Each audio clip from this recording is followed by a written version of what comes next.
Salve pessoal, tudo bem?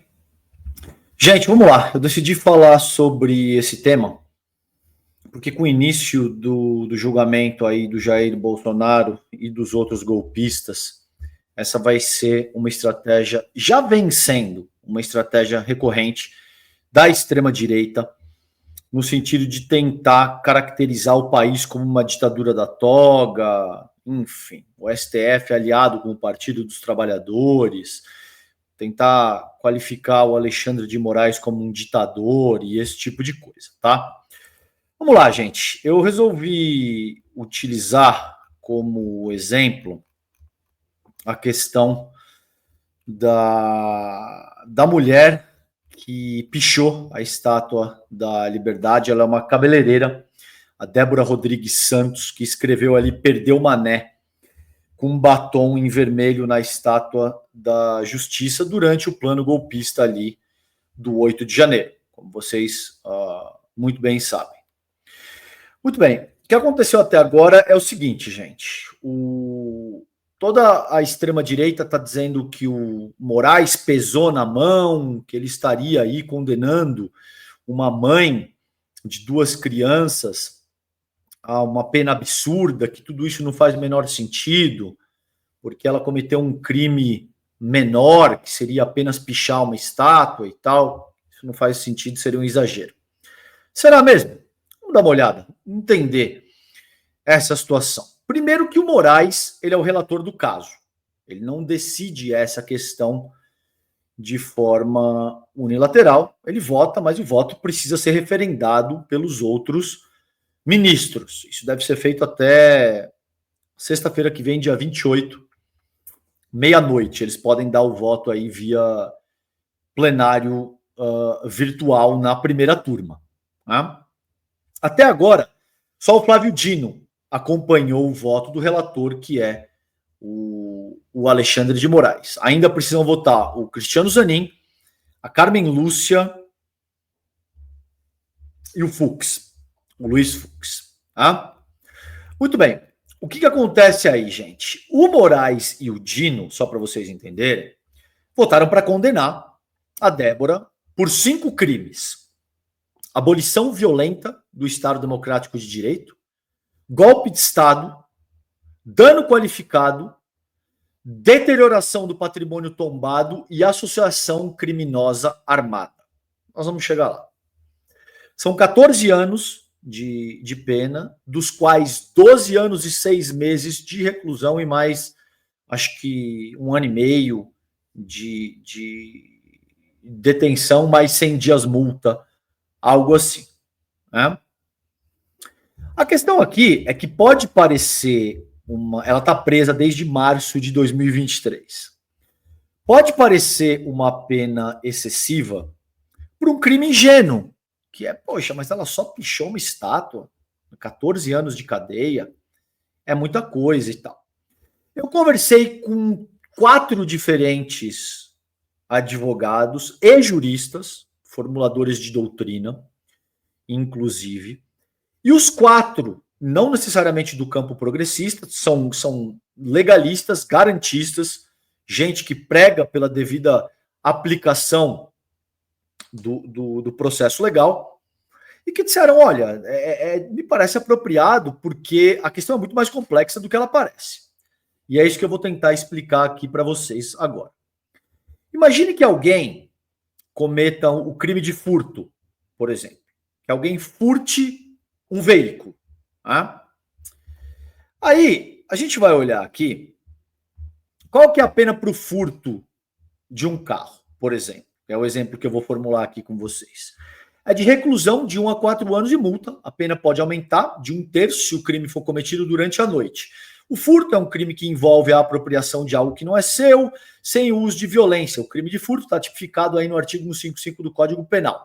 E aí pode ser qualificado, dependendo da forma como o crime é cometido. Por exemplo, o furto é qualificado se aí uma série de condições que dariam a qualificação do furto, tá bom? Nesse caso, a pessoa seria julgada dentro desse escopo.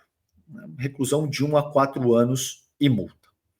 Agora, você imagina o seguinte, que a pessoa furtou esse carro para cometer um homicídio qualificado.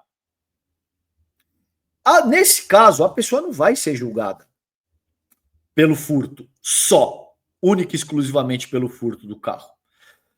Muito pelo contrário, nesse exemplo que eu estou formulando, o crime de homicídio qualificado absorve o crime menor, que é o crime do furto do carro. E aí o que acontece? A pena para o homicídio qualificado no Brasil é de reclusão de 12 a 30 anos. O homicídio qualificado é um crime mais grave que o homicídio simples, que tem pena de reclusão de 6 a 20 anos. O homicídio é qualificado quando tem motivo torpe, futilidade, impossibilidade de defesa da vítima, meio cruel, etc, etc, etc. Tá bom? Por que eu estou formulando esse exemplo aqui para vocês? Porque a Débora Rodrigues Santos foi acusada, está sendo acusada e julgada, como eu falei para vocês, por 5 crimes: abolição violenta do Estado Democrático de Direito, golpe de Estado, dano qualificado, deterioração de patrimônio tombado e associação criminosa armada. Essa é a questão. Ou seja, ela não está sendo julgada por pichar, por vandalizar uma estátua. Ela está sendo julgada por esses 5 crimes. Vamos dar uma olhada nesse contexto, o que diz a letra fria da lei, considerando, por exemplo, o artigo 359-L do Código Penal Brasileiro, que criminaliza a tentativa de impedir o exercício das funções de autoridades do Estado através de violência ou ameaça. Ou o 359-M do Código Penal, que criminaliza a tentativa de depor o governo legitimamente constituído, também através de violência ou ameaça. Eu peguei aqui 2 recortes específicos disso, diretamente a letra fria da lei, para a gente dar uma avaliada junto. Olha aí. O que diz o 359-L? Tentar. Reparem que começa com o verbo tentar. É um debate absolutamente surrado, eu não vou ficar fazendo o escrutínio dessa questão de forma reiterada, mas se a pessoa logra o êxito de dar um golpe de Estado, acabou. Não existe mais nenhum tipo de punição possível, porque a pessoa que tentou dar um golpe se tornou, ou o grupo que tentou dar um golpe se tornou um ditador, e não existe mais como imputar qualquer tipo de responsabilidade, uma vez que a pessoa está empossada do poder como um ditador, ok? Fácil compreensão isso. Por isso mesmo, o artigo 359-L começa com o verbo tentar. Então, toda vez que um bolsonarista te disser, mas o golpe não foi concretizado, por isso não pode ser concretizado, esquece. A letra fria da lei começa com o verbo tentar, ok? Tentar, com emprego de violência ou grave ameaça, abolir o Estado democrático de direito, impedindo ou restringindo o exercício dos poderes constitucionais. O que diz o 359-M? Tentar, veja que começa com o mesmo verbo, tentar depor, por meio de violência ou grave ameaça, o governo legitimamente constituído. Qual que é a pena para isso? Reclusão de 4 a 12 anos, além de pena correspondente à violência. Ou seja, ninguém está inventando a roda, ninguém está criando jurisprudência, ninguém está tirando coisa, fazendo ficção para, de fato, atribuir a pena a essa senhora, tá? De novo, repito, vamos olhar detalhadamente cada um dos crimes que ela cometeu e ver quais são as penas atribuídas a cada um desses crimes. Vamos começar com a abolição violenta do Estado Democrático de Direito, certo? Que é o que a gente já viu aí com esses 2 artigos, 359-M e o 359L. Tá bom? Vamos ver agora o que acontece, por exemplo. Então, por exemplo, esses dois artigos te dão conta de abolição violenta do Estado Democrático de Direito e golpe de Estado. Foi isso que eu já mostrei para vocês. Vamos ver o que acontece, por exemplo, quando você tem dano qualificado. Né? A pena para o crime de dano qualificado é de detenção de 6 meses a 3 anos de cadeia, além de multa. A pena pode ser agravada com pena correspondente à violência, se houver o crime de dano qualificado, está previsto no artigo 163, parágrafo único do Código Penal. O dano qualificado é caracterizado por isso, isso e isso. E o crime de dano simples está previsto aí as diferenças daquilo que contempla a lei. Mas por efeito do que a gente está discutindo aqui, 6 meses a 3 anos de cadeia, dano qualificado. Vamos dar uma olhada o que diz a lei sobre deterioração de patrimônio tombado. Tá? A pena para deteriorar um patrimônio tombado é de reclusão de 1 a 3 anos e multa. Esse crime está previsto na Lei de Crimes Ambientais, lei número 9.605 de 1998, e aí a definição do que é um crime contra patrimônio tombado. E associação criminosa armada. A pena para associação criminosa armada é de reclusão de 1 a 3 anos, podendo ser aumentada até metade. O crime de associação criminosa é caracterizada por um grupo de 3 ou mais pessoas que se unem para cometer crimes. A associação deve ser estável, permanente, com divisão de tarefas. A associação pode utilizar violência, intimidação, corrupção, fraude ou outros meios semelhantes, e aí aumento da pena caso a associação for armada ou se houver a participação de crianças ou adolescentes. A associação criminosa é equiparada a um crime hediondo, etc, etc. Tá bom? Aí o que as pessoas vão te dizer? Ah, mas César, ela estava armada com um batom? Não, meus caros. Veja que é, por exemplo, a tentativa que o governador do estado, Tarcísio de Freitas, tentou fazer de forma absolutamente infeliz. Ela está associada a um grupo que está utilizando esse tipo de expediente, que está recorrendo a armas, como a gente sabe que é o caso, por exemplo, do plano Punhal Verde e Amarelo, que tinha por objetivo matar o Alexandre de Moraes, que é um ministro da Corte Constitucional do país, tinha por objetivo matar o Lula, que era o presidente eleito e já empossado da República, e tinha por objetivo matar o Geraldo Alckmin, que era o então vice-presidente. Essas pessoas, o grupo estava recorrendo à via das armas.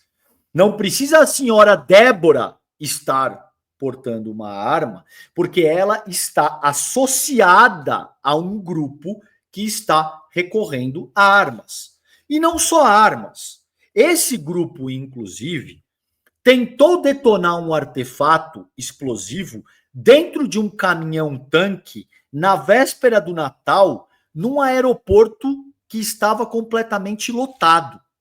Isso teria resultado na morte de centenas de pessoas, talvez, considerando crianças, considerando mulheres, considerando idosos.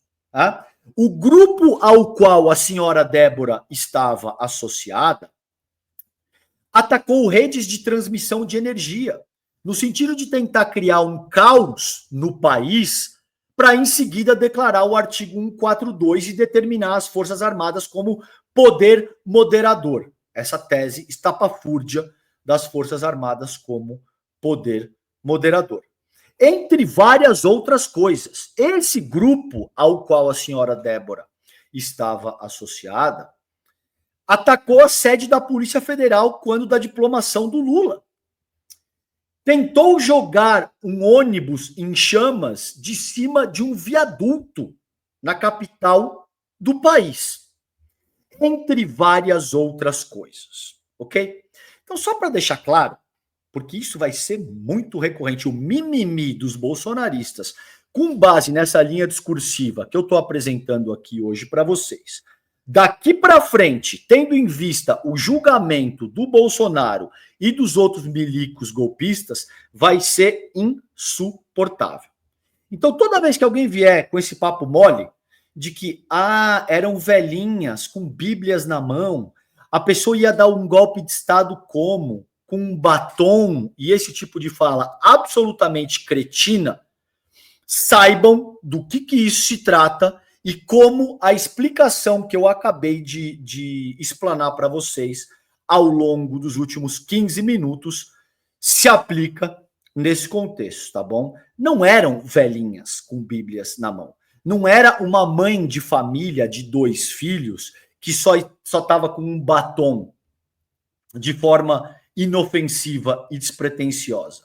Infelizmente, essas pessoas se associaram com uma organização criminosa que tentou dar um golpe de Estado no Brasil, e como eu já expliquei para vocês, tentar já caracteriza o crime e tentou abolir o Estado democrático de direito no país. Né? No caso da Débora, ainda conta dano qualificado, deterioração do patrimônio tombado e associação criminosa armada.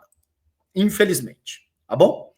Então, cabe punir essas pessoas com o mesmo nível de rigor atrelado à gravidade do crime, ou dos crimes, no plural, nesse caso, que elas cometeram.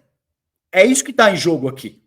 Não se trata de excesso, não se trata de uma ditadura, se trata, sobretudo, de fazer valer a letra fria da lei e garantir que a aplicação dessa lei exerça a sua função precípua, que é evitar que outras pessoas, inclusive, punir a pessoa que cometeu o delito e evitar que outras pessoas incorram em delitos análogos. Porque senão, daqui a mais um ano, outro grupo vai tentar o mesmo tipo de estratégia, vai cometer o mesmo tipo de crime, e se eles conseguem lograr o êxito, o que acontece vai ser muito parecido com o que aconteceu a partir de 1964, entre 64 e 1985 no país, com todos os tipos de perseguição política, de assassinatos e todo o conjunto de coisas que acompanha uma ditadura, e a gente sabe muito bem como é que isso funciona, tá bom? Pessoal, é isso. Se você gostou, compartilhe o vídeo, clique no sininho, inscreva-se no canal, vire membro, aquilo tudo que vocês sabem aí, que vocês utilizam muito bem o YouTube, que vocês podem fazer para ajudar a impulsionar meu conteúdo, tá bom? Um beijo e até o próximo vídeo. Tchau, tchau.